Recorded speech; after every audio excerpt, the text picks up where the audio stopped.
Welcome back to Rev Endurance Sports and a continuation of the unboxing of the Velotoze booties. Right now it's 37 degrees outside in San Marcos where my shop and where I live. And it looks like the weather is going to be a high of 62. So that's a 25 degree temperature swing. So the most difficult thing about dressing for San Diego weather is these 25, 30 degree swings from morning to midday, and then of course it starts to cool off again 1 or 2 o'clock in the afternoon. So I did an unboxing of these Velotoze, and the reason I was pursuing these is on the 200K that I just did. It just rained for 60 miles of the 125 of it. And my feet were just soaked, and booties just don't work. And one of the things I was after was a very tight cuff around the shin and around the calf muscle. So I ordered these, but they have a very specific way to put them on. Oh, and by the way, I had a viewer, he goes by 2 different screen names. I think one is Let's Cycle and the other one is Sarapim. He was like, "Oh my God, your shoes." And I said, "Yeah, you know what? They came out really clean after all the scrubbing." So good on Lake for providing a good leather and coating. So here's the thing about these. There's no straps, there's no clips, or there's no Velcro, there's nothing, right? So you have to put these on a specific way. So that's what we're gonna do now. Basically, and it's a latex booty, so you have to put that on. Now this is where your cleat would go, so you put your foot through where the cleat hole is, all right? And then you slide that up a little bit like that, okay? Now you put your shoe on, right? So in all the other booties, you put your shoes on first, and then you put your booties on. But in this case, you put the booty on first, and then you put on the shoe. So now if you are someone with fingernails and stuff like that, you're just gonna have to be careful because it is a latex. I'm sure it'll rip. All right, so now your shoe is sitting through what is the cleat hole. So you just need to find where the edge of it is. There it is, I found it. Up and over the toe, okay? Now, it seems like a lot of effort, but what I like about this is it seems to be sealing up everything that would be an issue, right? So usually you have vent holes at the bottom of your shoes, and I can't see from this angle, but I'm sure Jess can see.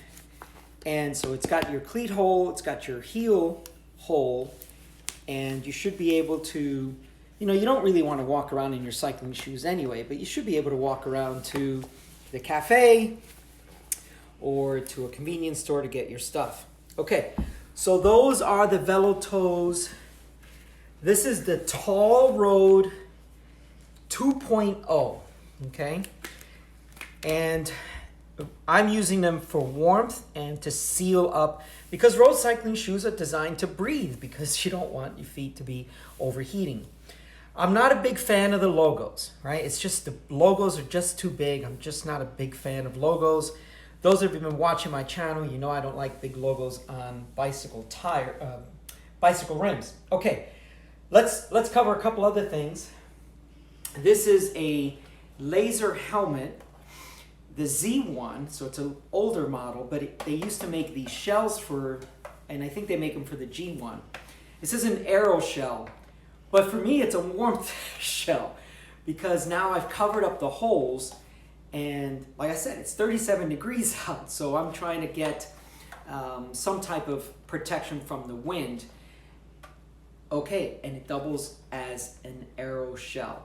Okay, so we're heading out on a 150 miler, and this is the equipment I'm trying out, because February the 11th, today is the 21st, I believe, of January. February the 11th, I'm doing a 300-kilometer event.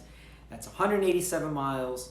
It only has 3,500 feet of climbing, which is that's a gift here in San Diego. It's down in the desert, and it's basically all about aero, right? So aero road helmet, aero booties, tight-fitting clothing, all that stuff, because there's only 3,500 feet of climbing in 187 miles. Okay, that's all for today.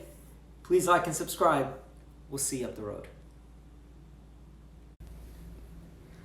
Welcome back to Rev Endurance Sports, and this is a series of videos where we prepped food the night before, date night, and but now it's time to roll.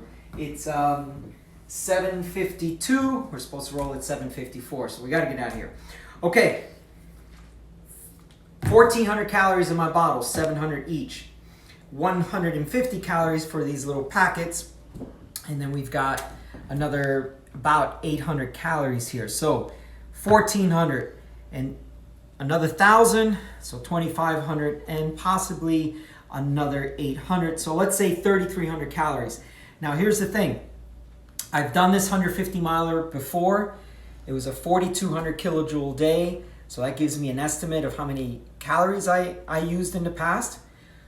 So I figured 9 hours. I did this ride alone at about 8-ish, 8:10.